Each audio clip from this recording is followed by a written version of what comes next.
வந்து பிரவீன் பூர்வாத்தில் செகண்ட் பேப்பரில் இது உங்களுக்கு வரும். 15 மார்க்ஸ் எஸ்ஸே இது. சரி, இம்பார்ட்டண்ட் எஸ்ஸேஸும் கூட, அதாவது ரிப்பீட்டடாக இது மோஸ்ட்லி எக்ஸாமில் கேட்குறது. ஸோ அதனால் இந்த எஸ்ஸேஸும் நல்லா தரவு பண்ணிக்கோங்க. ஸோ ஃபஸ்ட் டைம் வீடியோ பார்க்குறவங்களா இருந்தால் சப்ஸ்கிரைப் பண்ணிக்கோங்க. அண்ட் தென் இந்த பெல் பட்டன் கிளிக் பண்ணிக்கோங்க. ஸோ தட் நான் இந்த ரிலேட்டடாக என்ன வீடியோஸ் அப்லோட் பண்ணாலும் அது உங்களுக்கு நோட்டிஃபிகேஷனாக வந்துடும். ஸோ தட் மறக்காமல் சப்ஸ்கிரைப் பண்ணி வச்சுக்கோங்க.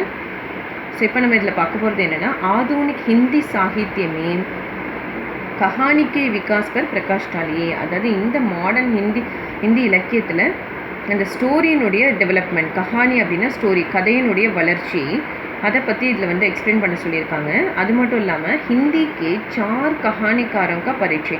ஸோ ஹிந்தியில் எனி 4 ஸ்டோரி ரைட்டர்ஸ் இருப்பாங்க இல்லையா, ஸோ அவங்கள பற்றியான இன்ட்ரோடக்ஷனும் வந்து கொடுக்க சொல்கிறாங்க. ஸோ இதில் ஃபஸ்ட்டு பார்த்தீங்கன்னா இதோடைய எப்படி ஒரு ஸ்டோரி வந்து டெவலப் ஆச்சு, கதை எப்படி உருவாச்சு அப்படின்னு தான் இதில் கொடுத்துருப்பாங்க. ஸோ யாரெல்லாம் அதுக்கு வந்து மோட்டிவேஷனாக இருந்தாங்க.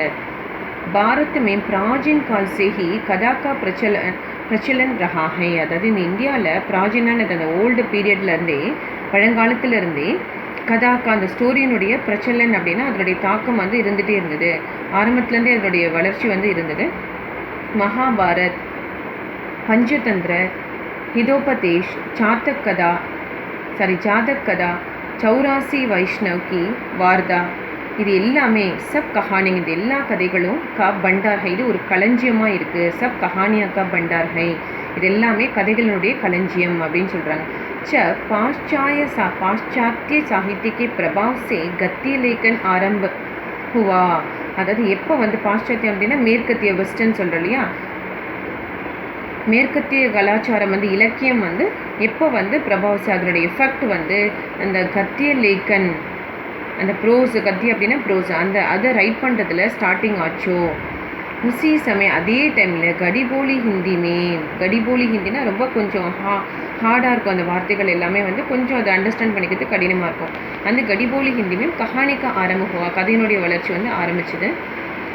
वास्तव में मन रियलावे हिंदी कहानी का आरंभ, हिंदी वளர்ச்சி நம்ம பார்த்தோன்னா கிஷோரிலால் கோஸ்வாமிக்கு இந்துமதி से हुआ. அதாவது கிஷோரிலால் கோஸ்வாமியோட இந்துமதி என்ற கதை மூலமாக தான் அதனுடைய கதையினுடைய முக்கியத்துவமே தெரிய ஆரம்பிச்சது.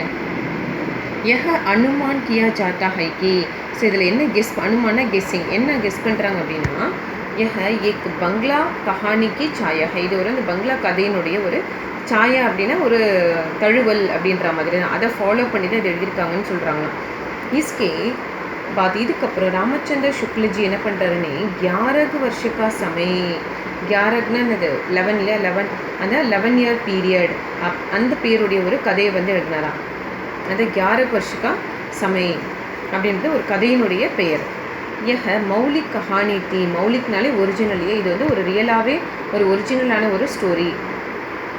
दिव्येदी युग में आधुनिक कहानियों का जन्म देने का श्रेय सरस्वती पत्रिका को है. अदा दिव्येदी युगना என்னது உங்களுக்கு கஹானியா, இந்த திவ்யேதி யுக்னா அந்த தெய்வீக காலம்னு சொல்லுவாங்களே, அந்த பக்தி காலம்ன்றது தான்.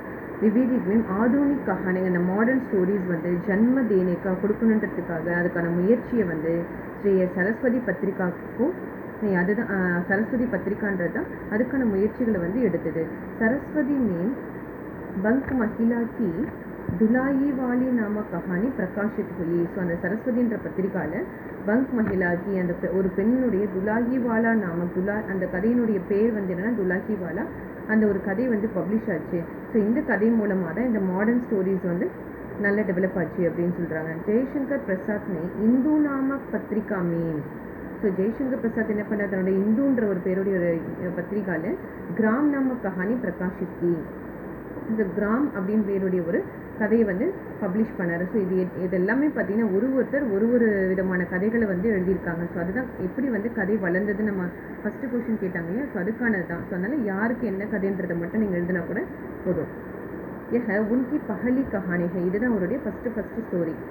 அடுத்தது முன்ஷி பிரேம்சந்த் யதார்த்தவாதி की कहानियाँ लिखी है. நெக்ஸ்ட் யார் வராங்க அப்படின்னா பிரேம்சந்த். அவர் என்ன பண்ணுறாரு, யதார்த்தவாதனா இயற்கையாகவே ஒரு சொசைட்டியில் என்ன நடக்குதோ அதை பேஸ் பண்ணி கஹானியாங் லிக்னே லகே, கதைகள் எழுது வரான். பிரேம்சந்த் பகலே உருது மீன் கஹானியாங் லிக்கே. ஸோ பிரேம்சந்த் வந்து ஃபஸ்ட்டு உருதுல தான் கதைகள் எழுதிட்டு இருந்தார். பாத் மேம் ஆஃப்டர் தட் அதுக்கப்புறம் சுத்த ஹிந்தி மேம் லிக்னே லகே. அதுக்கப்புறம் ஒரு கரெக்டான ஒரு ஹிந்தி லாங்குவேஜில் வந்து அதாவது இலக்கணத்தோட கிராமரோடு வந்து அது வந்து எழுத ஆரம்பித்தார்.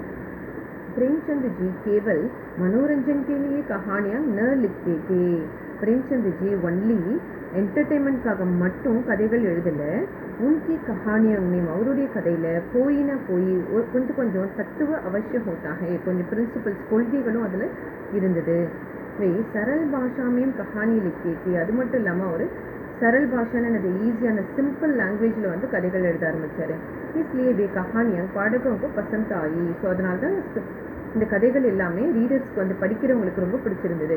உன்கி கஹானியாக்கி பாத்திர சச்சின் பாத்திரஹை. ஸோ அவருடைய ஸ்டோரியில் வர கேரக்டர்ஸ் எல்லாமே ஒரு லைவ்லியாக இருக்கும். அதாவது நம்ம கூடயே இருக்கிற மாதிரி அந்த கேரக்டர்ஸ் இருக்கும். அதுதான் லைவ்லி. சச்சின்னா லைவ்லி, உயிரோட்டமான ஒரு கேரக்டர். उन्होंने कुल मिलाकर 300 कहानियाँ लिखी है. और टोटलाக कुल मिलाकर ஸோ டோட்டலாக பார்த்தோன்னா 300 ஸ்டோரிஸ் வந்து எழுதியிருக்காராம். प्रेमचंद जी के बाद ஸோ प्रेमचंद के அப்புறம் जयशंकर प्रसाद का कहानी साहित्य में प्रमुख स्थान है. ஸோ பிரேம்சந்தர் எந்த அளவுக்கு புகழ் பெற்றாரோ அதே அளவுக்கு அதுக்கப்புறம் ஜெய்சங்கர் பிரசாத்ன்றவரும் தன்னுடைய கதைகளில் கஹானி சாகித்யமே வந்து கதை இலக்கியத்தில் ஃபர்ஸ்ட் பிளேஸ் வந்து அவருக்கு இருந்தது. இன்கி கஹானியாங்க சன்ஸ்கிருத் சப்த அதிக் மில்தே ஹே. ஸோ இவருடைய கதைகளில் பார்த்தீங்கன்னா சான்ஸ்கிரிட் லாங்குவேஜ் வேர்ட்ஸ் தான், சமஸ்கிருத சொல் அப்படின்னு சொல்லுவாங்கள்ல, அதுதான் சான்ஸ்கிரிட் வேர்ட்ஸ் நிறைய வந்து யூஸ் பண்ணியிருந்தாராம். நெக்ஸ்ட்டு சந்திரதர் சர்மா குலேரி மே கேவல் 3 கஹானியாங் லிக்கி. இதில் நெக்ஸ்ட் யார் வராங்கன்னா சந்திரதர் சர்மா. இவர் வந்து சந்திரதர் சர்மா குலேரின்ட்டு ஒரே பேர். அது அவர் கேவல்னா ஒன்லி 3 கஹானியாங் 3 ஸ்டோரிஸ் மட்டும்தான் எழுதியிருக்கிறாராம். அது என்னென்னு பார்த்தோன்னா சுக்மயி ஜீவன் ஒன்று, புத்தக்கா காங்டா ஒன்று, அவர் உஸ்னே கஹாத்தா. இது மூணுமே வந்து அவருடைய கதைகள். உஸ்னே கஹாத்தால நம்ம ஆல்ரெடி வந்து விஜாரத் குருவதிலே படிச்சிருக்கோம். இன்மேம் உஸ்னே கஹாத்தா ஹிந்திக்கு சிரேஷ்ட கஹானி மானி ஜாத்தே. ஸோ இந்த 3 கதைகள் இந்த உஸ்னே கஹாத்தான்றது தான் ஹிந்திலே ஒரு பெஸ்ட்டு ஸ்டோரியாக வந்து எல்லாராலையும் அக்செப்ட் பண்ணப்பட்டதான். விஸ்வம்பரநாத் சர்மா கௌஷிக் இதெல்லாமே வந்து நெக்ஸ்ட்டு, அதாவது இதெல்லாம் எக்ஸ்ட்ரா ரைட்டர்ஸ் இவங்களாம். விஸ்வம்பரநாத் சர்மா கௌஷிக், சுதர்ஷன், கோவிந்த வல்லப் பந்த், वृंदावन लाल वर्मा, चतुरसेन शास्त्री, विनोद शंकर व्यास आदि कहानीकारों की अनगिनत कहानियाँ निकल चुकी है. ஸோ இது எல்லாமே வந்து எண்ணற்ற கதைகள் அவங்களோட அந்த ஸ்டோரி ரைட்டர்ஸோட எண்ணற்ற கதைகள் வந்து நிறைய வெளிவந்திருக்கு. இது எல்லாமே இன்னொரு ஸ்டோரி ரைட்டர்ஸ். பட் இவங்களை பற்றி நேம் மட்டும்தான் கொடுத்துருக்காங்க, ஃபுல்லாக எக்ஸ்பிளைன் பண்ணல. ஸோ மெயினாக ஜெய்சங்கர் பிரசாத், பிரேம்சந்த் பற்றி தான் இதில் நிறைய உங்களுக்கு கொடுத்துருக்காங்க. அதுவுமே இல்லாமல் அதோட அம்ருத்லால் நகர், இலாச்சந்திர ஜோஷி, பகவதி பிரசாத், வாஜ்பாயின்னு சொல்லிட்டு அந்த வாஜ்பேயி, ராங்கேய ராகவ், விஷ்ணு பிரபாகர், धर्मवीर भारती, नरेश मेहता आदि वर्तमान युग के सफल कहानीकार है. वर्तमान युगन இது ப்ரெசன்ட் பீரியட் वर्तमान युगன்றது. ஸோ அதில் ஒரு சக்ஸஸ்ஃபுல் ரைட்டர்ஸ் இவங்க எல்லாமே. ஸோ எக்ஸாமில் பார்த்தீங்கன்னா இது எல்லாமே இனி ஒரு 3 or 4 எழுதுனீங்கன்னா போதும். ஃபுல்லாக எழுதணுன்ற நெசசிட்டி இல்லை, ஜஸ்ட் ஒரு எக்ஸாம்பிளுக்கு கொடுத்தீங்கன்னா போதும். நெக்ஸ்ட்டு கொஸ்டின் என்ன கேட்டிருந்தாங்க, அதில் 4 கஹானிகர், அதில் ஏதாவது ஒரு 4 ரைட்டர்ஸ் பற்றியான இன்ட்ரொடக்ஷன் கேட்டிருந்தாங்க இல்லையா. ஸோ ஃபஸ்ட் நம்ம பார்க்க போகிறது விஸ்வம்பரநாத் சர்மா கௌஷிக் பற்றி தான் பார்க்க போகிறோம். இதில் இவர் வந்து ஏற்கனவே பார்த்த மாதிரி தான் प्रेमचंद के समान कौशिक के लेखन में भी आदर्श और यथार्थ का समन्वय दिखाई पड़ता है. ஸோ இவருடைய கதைகள்லையும் பிரேம்சந்த் எப்படி எழுதுறாரு அதே மாதிரி அவருடைய ரைட்டிங்லையும் ஒரு எடுத்துக்காட்டான மற்றும் ஒரு யதார்த்தனானது ஒரு இயற்கையான நேச்சுரலாக நடக்கக்கூடிய விஷயங்களை ஈக்குவலாக வந்து காமிச்சிருக்காரு. இன்கி கஹானியா கட்னா பிரதான். ஸோ இவரோட கதைகள் எல்லாமே ஒரு நிகழ்வை வந்து ஆல்ரெடி நடந்த நிகழ்வை பேஸ் பண்ணி தான். அதுதான் கட்னா பிரதான்னா ஈவெண்ட். அவர் வர்ணனாத்மக் ஹோத்தி ஹே. வர்ணனாத்மக்னா அந்த நடந்த நிகழ்வை எப்பவுமே அதை டீட்டெயிலாக எக்ஸ்பிளைன் பண்ணி நம்ம மனசுக்குள்ளே பதிகிற மாதிரி சொல்கிறது. மனுஷோं की भावनाओं की सूक्ष्म व्यंजना इनकी कहानियों की खूबी है. அதாவது மனிதர்களுடைய அவங்களுடைய இமோஷன்ஸை வந்து சூக்ஷ்ம வியஞ்சனா அவங்களுடைய சைக்காலஜி வந்து நமக்கு வந்து இந்த அவருடைய கதைகள் மூலமாக நல்லா சொல்லுவாராம். தாய், அதுக்கான எக்ஸாம்பிள்ஸ் என்னென்னா தாயி, ரக்ஷா பந்தன். ஸோ தாயிலாம் பார்த்தீங்கன்னா ஒரு தாயினுடைய ஒரு குழந்தை இல்லாத ஒரு தாயினுடைய மனநிலையை பற்றி சொல்லியிருப்பாங்க. ரக்ஷா பந்தன், மாதா கா ஹிருதய், கிருத்யக்ஞா ஆதி கஹானியம் பிரசித்த ஹுயி. ஸோ இது இந்த எமோஷன்ஸ் ரிலேட்டடான கதைகள் எல்லாமே ரொம்ப ஃபேமஸ் ஆச்சு. इनकी लगभग 300 कहानियाँ हैं. ஸோ அவர் வந்து டோட்டலாக லக்பக்னா அப்ராக்சிமேட்லி 300 ஸ்டோரிஸ் எழுதியிருக்கிறாராம். அதில் கொஞ்சம் கொடுத்துருக்காங்க. என்னென்னா मणिमाला, चित्रशाला, कल्लोल, कला मंदिर आदि नामों से इनकी कहानियों के संग्रह प्रकाशित हुए हैं. ஸோ இவருடைய கதைகளுடைய கலெக்ஷன்ஸ் வந்து பப்ளிஷ் ஆயிருக்கு அப்படின்னு சொல்கிறாங்க. நெக்ஸ்ட்டு யாருன்னு பார்த்தோன்னா सुदर्शन. ஸோ सुदर्शन भी प्रेमचंद की तरह सामाजिक जीवन का चित्र खींचते में निपुण थी. அதாவது சுதர்ஷனும் பிரேம்சந்த் மாதிரியே இந்த சமுதாய வாழ்க்கையை வந்து சித்தரிக்கிறதுல நம்மளுடைய மனசுக்கு வந்து அதை அப்படியே கொண்டு வரதுல வந்து ஒரு நிபுணர்னா எக்ஸ்பர்ட் அப்படின்னு சொல்கிறாங்க. உன்கி கஹானியன் மீன் உத்சுகத்தா பனி ரஹத்தி ஹே. ஸோ அவருடைய ஸ்டோரிஸில் நம்மளை மோட்டிவேஷன் பண்ணுற மாதிரி நிறைய விஷயங்கள் இருக்கும்.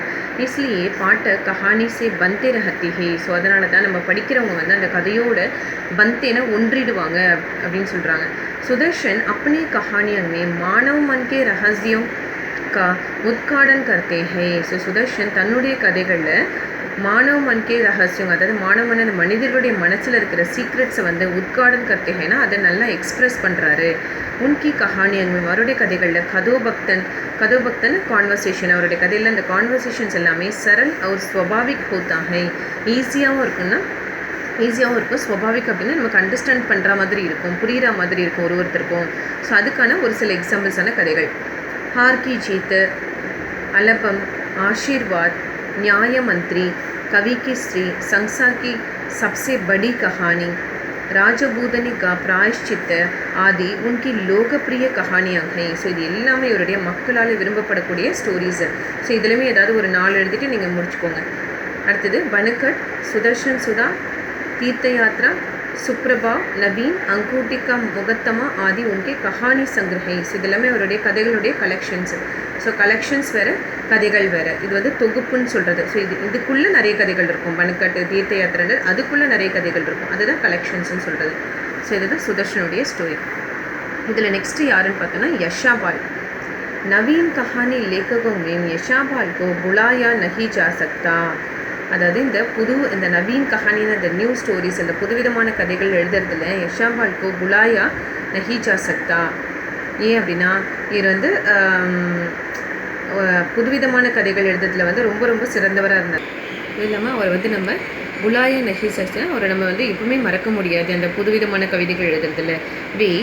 கிராந்திகாரி லேக்ககை, அது அவர் வந்து ஒரு புரட்சியாளர் அப்படின்னு சொல்லி புரட்சி சம்பந்தமான கதைகள் சொல்கிறதுல வந்து சிறந்தவர் ரைட்டர். யோம் கஹியே கி यशापाल மார்க்ஸ்வாதி யா பிரகதிவாதி கஹானிகர் ஹை. ஸோ அதனால தான் यशापाल ஒரு மார்க்ஸ்வாதி அப்படின்னா அந்த எந்த ஒரு மூட நம்பிக்கைகளில் வந்து நம்பிக்கை இல்லாதவர். பிரகதிவாதினா இயற்கையாக என்ன நடக்குமோ இயற்கையோடு ஒன்றிய கதைகள் எழுதுகிறவர். பிராச்சீன் தர்மோம் கா ஆந்தானுக்காரன் ஆப்கோ அச்சா நஹி லகா. அதே மாதிரி அந்த பழவிதமான இந்த பிராச்சீன் தர்மம்னு அந்த பழைய தர்மங்களில் அந்த ரிலீஜன்ஸ் இருக்கு இல்லையா, அதில் இருக்கிற இந்த மூட நம்பிக்கைகள் வந்து அவருக்கு எப்பவுமே சரியானதாக இல்லை. அந்த மூட நம்பிக்கை பழக்க வழக்கங்களில் வந்து அவருக்கு எப்பவுமே ஒரு நம்பிக்கை இல்லை. இஸ்லேவே இஸ்கா விரோது கர்த்தே ஹே. அதனால தான் அவர் எப்பவுமே அதை வந்து அப்போஸ் பண்ணுறாரு. यशापाल जी ने आलोचक बनकर पुरानी रीति रिवाजों को परखा और पाया कि वे सट गए हैं. ஸோ மக்களுடைய அட்வைசராக மாதிரி அந்த புராணி ரீதி ரிவாஜம்னா அந்த ஓல்டு கஸ்டம்ஸ் அண்ட் ரிலீஜன்ஸ் எல்லாமே வந்து அவர் என்ன பண்ணுனா ரிசர்ச் பண்ணி எதெல்லாம் அந்த மூட பழக்கவழக்கங்கள் அப்படின்னு ரிசர்ச் பண்ணி அதை மக்களுக்கு கொண்டு வந்து மக்களை பாதுகாத்தார். இஸ்லியே வே. ஸோ இதனால தான் இவர் சமாஜ் கி கூருதியோங் பர் கடோராகாத் கர்த்தே ஹே. ஸோ வந்து இந்த சமுதாயத்தில் நடக்கிற அந்த கொடுமைகள் கூறுதியங்கன்னா அந்த மூட பழக்கவழக்கங்கள் கொடுமைகளை வந்து எதிர்த்தார். இன்கி பாஷா ஷைலி, அவருடைய லாங்குவேஜோட ஸ்டைல் வந்து வியங்கி பூர்ண ஒரு நகைச்சுவையாக இருக்குமா எப்பவுமே. यशापाल मानव भावनाओं से परिचित है. ஸோ அவருக்கு வந்து இந்த மனிதர்களுடைய இமோஷன்ஸை மனநிலையை பற்றி நல்லா தெரிந்தவர். இஸ்லியே உன்கி கஹானியும் ரோச்சக் அவர் ஸ்வபாவிக் ஹே. ஸோ அதனால தான் அவருடைய கதைகள் எப்பவுமே மக்களுக்கு வந்து அறிவு கொடுக்கக்கூடியதும் அதை பற்றி யோசிக்கக்கூடியதாகவும் ஸ்வபாவிக் அப்படின்னா அது இயற்கையாக அவங்க அக்செப்ட் பண்ணக்கூடியதாகவும் இருக்கும். பிஞ்சிரைக்கு அதெல்லாம் என்ன எக்ஸாம்பிள்ஸ் இதெல்லாம் பார்த்திங்கன்னா அது கதைகளுடைய எக்ஸாம்பிள். அவருடைய பிஞ்சிரைக்கு உடான், உத்தராதிகாரி, बरस माउर, धर्मयुद्ध, फूलों का कुर्ता आदि यशापाल की प्रसिद्ध कहानी संग्रह. இது எல்லாமே அவருடைய ரொம்ப புகழ்பெற்ற கதைகளுடைய கலெக்ஷன்ஸ் அப்படின்னு சொல்கிறாங்க. ஸோ நெக்ஸ்ட்டு லாஸ்ட் யார் பார்த்தீங்கன்னா அந்நேயன். ஸோ அந்நேயன்றவர் ஹிந்திக்கே மகான் கஹானிக்கார், இவரும் ஒரு மிக சிறந்த ஒரு கதாசிரியர். आपके पात्र समाज और अपनी आसपास की परिस्थितियों से जुटाने के लिए तैयार रहता है. ஸோ இவருடைய கேரக்டர்ஸ் எல்லாமே பார்த்தீங்கன்னா, அதாவது அவரோட கதைகளில் வர கேரக்டர்ஸ் எல்லாமே பார்த்தோன்னா இந்த சமுதாயத்தில் மற்றும் அவருடைய நெய்பர்ஸ் இருக்காங்களே, அதுதான் ஆஸ்பாஸ், தன்னை சுற்றி இருக்கவங்களுடைய சூழ்நிலைகளை வச்சு பரிஸ்திதியோं से சூழ்நிலைகளையே ஜூட்டானே கேலியே வெளிப்படுத்துவதற்கு தயாராகத்தா ஹை. ஸோ தயாராக இருந்தார். பாரதிய சமாஜ் புராணே பன் கோ சாஹத்தா ஹை. ஸோ இந்த இந்திய சமுதாயம் வந்து புராணே பன் கோ எப்பவுமே அந்த பழமையை தான் விரும்புது. யஹா ஏக் தூசரே கோ शोषण करता है. இங்கே வந்து ஒருத்தருக்கு ஒருத்தர் வந்து தன்னுடைய கருத்து தன்னுடைய இது ஸ்டேட்டஸை வந்து வெளிப்படுத்திக்கிறாங்க. அநேய ஜீனே இஸ் சம்பந்தமே இதை பற்றி கை மார்மீக கஹானிகளுக்கு ஹே, ரொம்ப சீக்ரெட்டான கதைகள், அதாவது அதுக்குள்ளே ஒளிஞ்சிருக்கிற கதைகள் எல்லாமே வந்து அந்த ஒளிஞ்சிருக்கிற ரகசியங்களை வெளிக்கொண்டு வர கதைகளை வந்து எழுதினார். உன்கா பிரதம் கஹானி, இவருடைய ஃபஸ்ட்டு கஹானி சங்கிற கலெக்ஷன்ஸ் என்னென்னு பார்த்தோன்னா த்ரீபதாகா. உன்கி ஹர் கஹானியும் இவருடைய ஒவ்வொரு கதைகள்லையும் ஆஜ் கி சாசன் வியவஸ்தா, இப்போ நடக்கிற ரூலிங் சிச்சுவேஷன் और परंपरागत मूल्यों का नकारा गया है. அதுவும் இல்லாமல் பரம்பராகத்தானது அந்த பரம்பரையாக அந்த ஆட்சிக்கு வருவாங்க இல்லையா, ஸோ அதனுடைய சோர்ஸையும் வந்து இதில் வெளிப்படுத்துகிறாரு. அந்நேயக்கி கஹானியாக மனோவைஞ்ஞானிக் போத்திகை. ஸோ இவருடைய கதைகள் எல்லாமே சைக்காலஜிக்கலாக மனோவைஞ்ஞானிக் அப்படின்னா சைக்காலஜிக்கல் ஓரியன்டாக இருக்கும். फिर भी இருந்தாலும் சாமாஜிக் சங்கர்ஷ ஒரு வித்ரோக சேபி யுக்து ஹோத்தி ஹே. பட் இருந்தாலும் அவர் அந்த சமுதாயத்தில் நடக்கிற மோதல், சண்டை, வித்ரோக்னா விரோதம், இது எல்லாமே யுக்து ஹோத்தி ஹே, அதை வந்து எதிர்க்கிறாரு. அப்புறம் கடியா, அமர், வல்லரி, மைனா, ரேல் கி சீட்டி, கோட்டரி கி பாத், ஜெயபோல், ஷரணார்தி ஆதி உன்கி கஹானி சங்கிரஹ, இது எல்லாமே அவருடைய கதைகளுடைய கலெக்ஷன் சொல்லியிருக்காங்க. ஸோ இதுதான் இந்த 4 கஹானிக்காரங்க பரீட்சை. ஸோ இது எக்ஸாமில் வந்து கொஞ்சம் ஷார்ட் பண்ணி எழுதிக்கிட்டிங்கன்னா உங்களுக்கு கொஞ்சம் ஈஸியாகவே இருக்கும். இதெல்லாமே இந்த கதைகள் சங்கிரகம் எல்லாமே ஒரு 4 எழுதிட்டிங்கனாலே போதும் உங்களுக்கு. ஸோ இதை நல்லா ரீட் பண்ணிக்கோங்க. இது ரிலேட்டடாக ஏதாவது டவுட்ஸ் இருந்ததுன்னா அந்த கமெண்ட் பாக்ஸில் கமெண்ட் பண்ணுங்கள்.